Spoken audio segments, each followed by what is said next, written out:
দলীয় কাজকর্মের পাশাপাশি সমাজসেবামূলক কাজেও এগিয়ে এলেন বিশালগড়ের যুবনেতা তথা ত্রিপুরা শিল্প উন্নয়ন নিগমের চেয়ারম্যান নবাদল বণিক। শুক্রবার নবাদল বণিকের উদ্যোগে বিশালগড়ের নেতাজি নগরে ভক্ত বৈষ্ণব সেবার আয়োজন করা হয়। এই সেবায় এলাকার বৈষ্ণব ভক্তদের পাশাপাশি এলাকার জনগণের উপস্থিতি ছিল লক্ষণীয়। এই আয়োজনকে কেন্দ্র করে যুবনেতা নবাদল বণিকের প্রশংসায় পঞ্চমুখ হন এলাকাবাসীরা।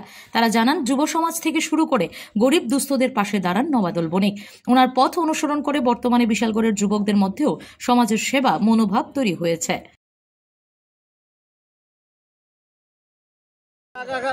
সহযোগিতায় আমাদের নবাদল বণিক মহাশয় আপনাদের সামনে একটু ঠাকুরের কাজ করছেন। এলাকাবাসীর সংযুক্ত পায়া এবং তাদের বর্ষা পায়া আপনারা বুঝতে পারছেন নবাদল বণিক সেই কাজটা করছে। কি কাজ এটা? বৈষ্ণব সেবা করছেন। বৈষ্ণব সেবা। Bureau report, PB north east.